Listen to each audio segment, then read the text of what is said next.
Assalamualaikum warahmatullahi wabarakatuh. Salam sejahtera untuk kita semua. Jumpa lagi di channel Natagama Televisi, saluran televisi pembelajaran. Pada video kita kali ini, saya akan menyajikan tentang konsep serta cara bagaimana menghitung pajak bumi dan bangunan. Dalam video ini, saya batasi bagaimana cara menghitung pajak bumi dan bangunan untuk sektor perdesaan dan perkotaan atau PBB P2.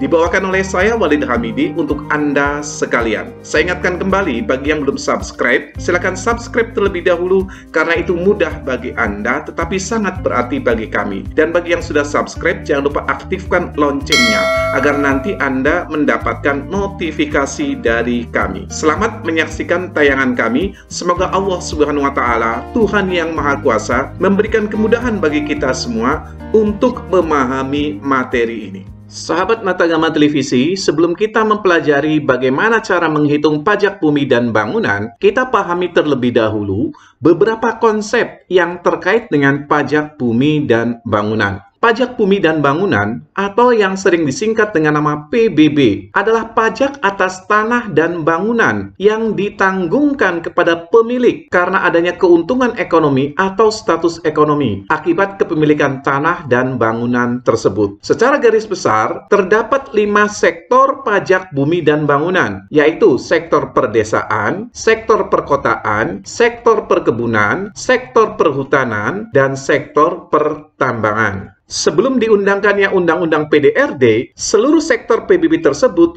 pemungutannya menjadi wewenang pemerintah pusat. Namun, sejak Undang-Undang Nomor 28 tentang Pajak Daerah dan Restribusi Daerah atau Undang-Undang PDRD disahkan pada tanggal 15 September 2009, pengelolaan PBB ini terbagi menjadi 2, yaitu pemerintah pusat untuk PBB P3 dan pemerintah daerah untuk PBB P2. Nah, apa itu PBB P2 dan PBB P3? PBB P2 yaitu adalah PBB untuk sektor perdesaan dan perkotaan, di mana di sini disebutkan bahwa wewenangnya itu ada di pemerintah daerah. Artinya nanti yang memungut pajak bumi dan bangunan untuk sektor perdesaan dan perkotaan adalah pemerintah daerah. Kemudian yang kedua adalah PBB P3, yaitu pajak bumi dan bangunan untuk perkebunan, perhutanan, dan pertambangan, yang wewenang pemungutannya itu ada di pemerintah pusat. Nah, dalam video kita kali ini, seperti yang tadi sudah disebutkan di awal, kita nanti akan membahas tentang PBB P2, yaitu pajak bumi dan bangunan untuk sektor perdesaan dan perkotaan. Oke, mari kita lanjutkan. Selanjutnya kita akan memahami apa definisi pajak bumi dan bangunan untuk sektor P2 atau perdesaan dan perkotaan. Merujuk pasal 1 angka 37 Undang-Undang PDRD, PBB P2 adalah pajak atas bumi dan atau bangunan yang dimiliki, dikuasai, dan atau dimanfaatkan oleh orang pribadi atau badan, kecuali kawasan yang digunakan untuk kegiatan usaha perkebunan, perhutanan, dan pertambangan, karena ketiga kawasan ini merupakan objek pajak dari PBB P3. Kemudian, siapa ini subjek pajak dari PBB P2? Subjek pajak untuk bumi dan bangunan perdesaan dan perkotaan adalah orang pribadi atau badan yang secara nyata mempunyai suatu hak atas bumi dan atau memperoleh manfaat atas bumi dan atau memiliki, menguasai, dan atau memperoleh manfaat atas bangunan. Kemudian, apa objek pajak dari PBB P2? Objek pajak bumi dan bangunan untuk perdesaan dan perkotaan adalah bumi dan atau bangunan yang dimiliki, dikuasai, dan atau dimanfaatkan oleh orang pribadi atau badan. Namun, ada beberapa objek pajak yang tidak dikenakan PBB. Misalnya, objek pajak itu digunakan oleh pemerintah atau Pemda untuk penyelenggaraan pemerintahan, atau objek pajak itu digunakan untuk semata-mata melayani kepentingan umum, misalnya masjid, sekolahan. Nah, itu nanti tidak dikenakan PBB. Kemudian kuburan atau situs purbakala atau objek pajak dari perwakilan diplomatik atau konsulat. Nah, kemudian konsep yang ketiga di sini disebutkan ada wajib pajak PBB. Apa itu wajib pajak PBB? Adalah subjek pajak PBB yang berdasarkan undang-undang diwajibkan untuk membayar PBB. Kalau kita lihat di sini, maka ada tiga konsep nih. Ada tiga konsep, yaitu satu subjek pajak, objek pajak, dan wajib pajak. Kalian harus mampu membedakan di antara ketiganya. Subjek pajak itu adalah orang atau badan yang memiliki objek pajak. Nah, apa itu wajib pajak? Wajib pajak adalah bagian dari subjek pajak yang berdasarkan undang-undang diwajibkan membayar PBB. Artinya nanti tidak semua subjek pajak itu menjadi wajib pajak PBB. Kita nanti akan mempelajari bahwa ada batasan tertentu dari nilai objek pajak yang nanti akan dikenakan PBB. Kalau di bawah batasan itu, berarti nanti subjek pajak itu tidak termasuk kategori wajib pajak PBB. Oke? Nah, selanjutnya kita akan pelajari apa saja objek pajak dari PBB P2. Mari kita lanjutkan. Inilah objek pajak dari PBB P2. Menurut pasal 77 ayat 1, itu terdiri dari dua. Yang pertama bumi dan yang kedua bangunan. Apa pengertian bumi pada objek pajak PBB P2? Adalah permukaan bumi yang meliputi tanah dan perairan pedalaman, serta laut wilayah kabupaten atau kota. Kemudian apa pengertian bangunan? Bangunan adalah konstruksi teknik yang ditanam atau diletakkan secara tetap pada tanah dan atau perairan pedalaman dan atau laut. Jadi misalnya rumah, gedung ya, masuk kategori bangunan. Nah, termasuk dalam pengertian bangunan yaitu satu, jalan lingkungan yang termasuk dalam satu kesatuan dengan kompleks bangunan seperti pabrik atau hotel dan eplasmennya. Kemudian jalan tol, kolam renang, pagar mewah, tempat olahraga, taman mewah, dermaga, kilang migas, dan menara. Nah, bumi dan bangunan di sini kecuali kawasan yang dipergunakan untuk kegiatan usaha perkebunan, kehutanan, dan pertambangan. Karena ketiga kawasan ini menjadi objek pajak PBB P3.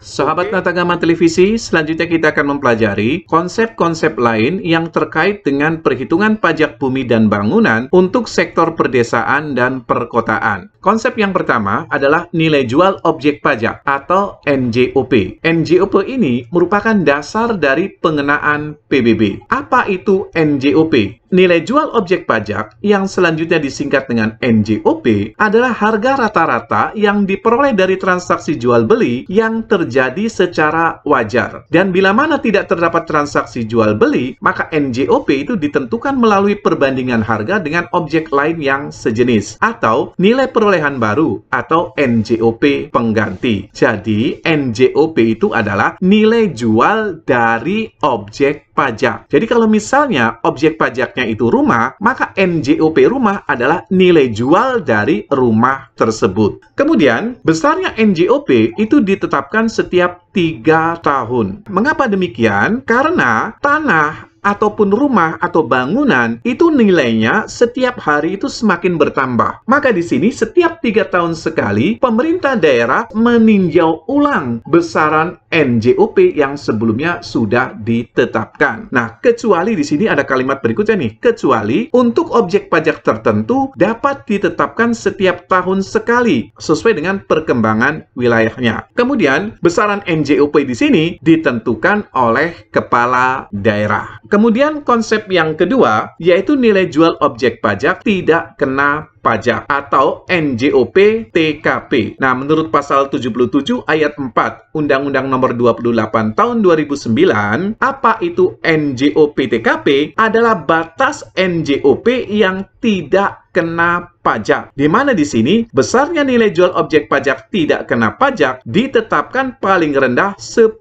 juta rupiah untuk setiap wajib pajak. Artinya, jika objek pajak itu besarannya di bawah 10 juta atau sampai dengan 10 juta, maka nanti tidak dikenakan pajak bumi dan bangunan. Seperti yang tadi sudah saya sebutkan dalam slide awal, bahwa tidak semua subjek pajak itu nanti dapat disebut sebagai wajib pajak. Subjek pajak yang memiliki objek pajak 10 juta ke bawah tidak diwajibkan membayar pajak bumi dan bangunan. Artinya, yang bersangkutan bukan wajib pajak PBB. Oke? Nah, kemudian nilai jual objek pajak tidak kena pajak ini akan ditetapkan dengan peraturan daerah. Karena ditetapkan dengan peraturan daerah, maka nanti masing-masing daerah juga bisa berbeda-beda. Tetapi di sini ada ketentuan paling rendah 10 juta. Oke? Sahabat Natagama Televisi, setelah tadi kita mempelajari beberapa konsep yang terkait dengan pajak bumi dan bangunan untuk sektor perdesaan dan sektor perkotaan, sekarang kita pelajari apa saja komponen perhitungan pajak bumi dan bangunan untuk sektor perdesaan dan perkotaan atau PBB P2,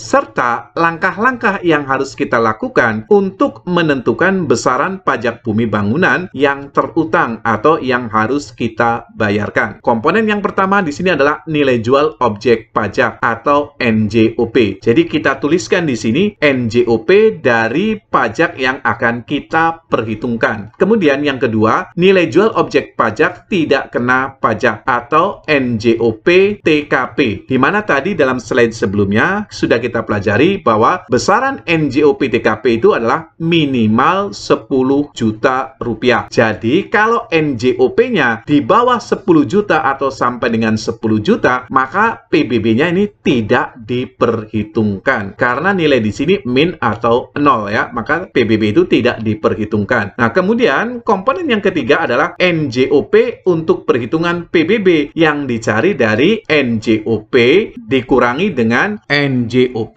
TKP. Kemudian komponen yang keempat adalah tarif. Dalam pasal 80 ayat 1, tarif pajak bumi dan bangunan, perdesaan dan perkotaan ditetapkan paling tinggi sebesar 0,3%. Tarif ini ditetapkan dengan perda. Karena ditetapkan dengan peraturan daerah atau perda, maka masing-masing daerah tarifnya itu bisa berbeda-beda. Tetapi undang-undang menentukan bahwa maksimal 0,3%. Jadi daerah tidak boleh melebihi batasan maksimal ini. Nah, kemudian bagaimana ini cara menentukan besaran pajak bumi dan bangunan yang harus dibayar atau yang terutang? Caranya, poin 3 dikalikan dengan tarif. Jadi poin 3 di sini, NJOP untuk perhitungan PBB itu dikalikan dengan tarif yang besarannya maksimal 0,3%. Inilah hasilnya nanti disebut sebagai PBB atau pajak bumi dan bangunan yang harus dibayarkan atau yang terutang. Agar lebih jelas, nanti dalam slide berikutnya saya akan berikan contoh dengan menggunakan angka. Sahabat Natagama Televisi, sekarang saya akan berikan contoh bagaimana menentukan pajak bumi dan bangunan yang harus dibayar atau yang terutang dari PBB P2.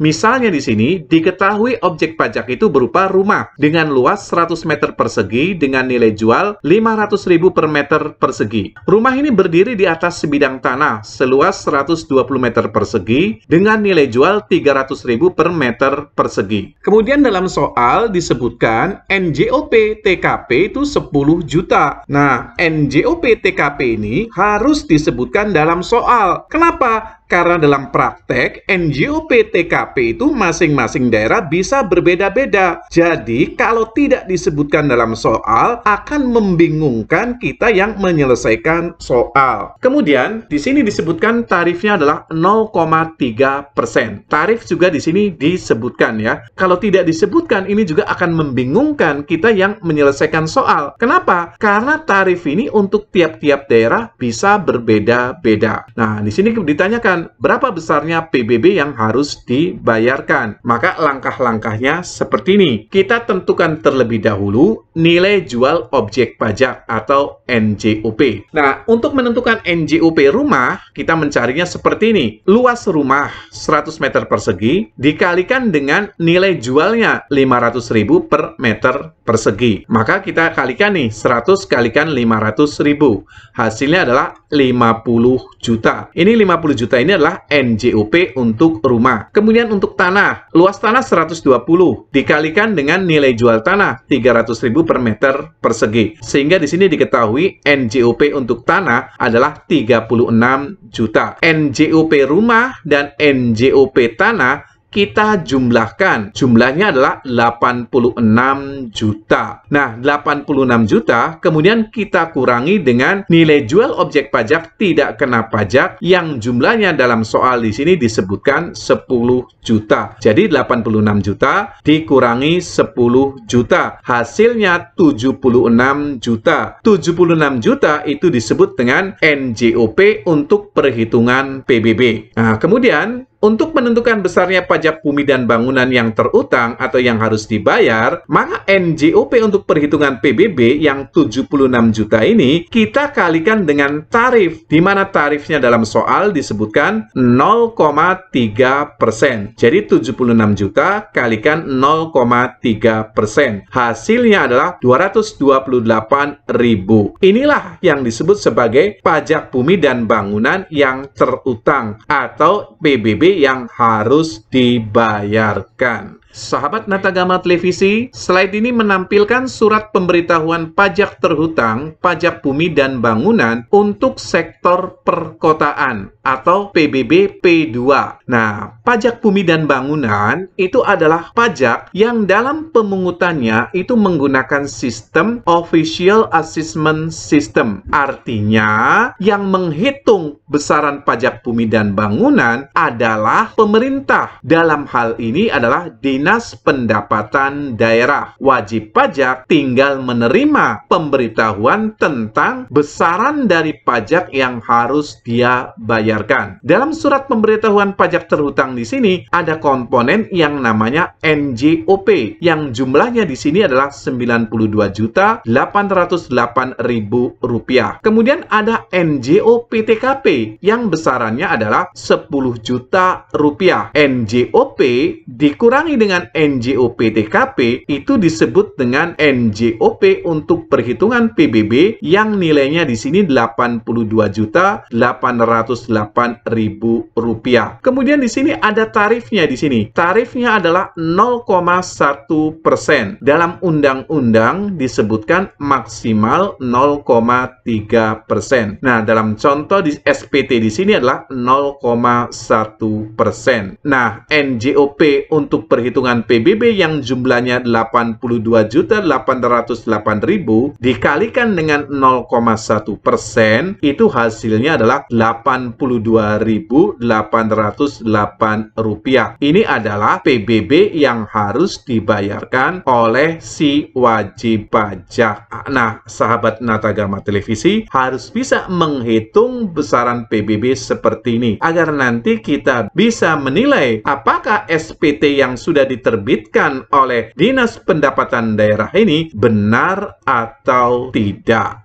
Oke, terima kasih Anda sudah menonton tayangan video kami. Jangan lupa berikan like untuk video ini. Jika masih ada pertanyaan atau saran, tuliskan di kolom komentar. Dan jika Anda menganggap tayangan ini menarik dan berguna bagi orang lain, silakan share. Saya ingatkan kembali, bagi yang belum subscribe, silakan subscribe terlebih dahulu. Dan bagi yang sudah subscribe, jangan lupa aktifkan loncengnya. Wassalamualaikum warahmatullahi wabarakatuh. Sampai jumpa kembali di channel Natagama Televisi.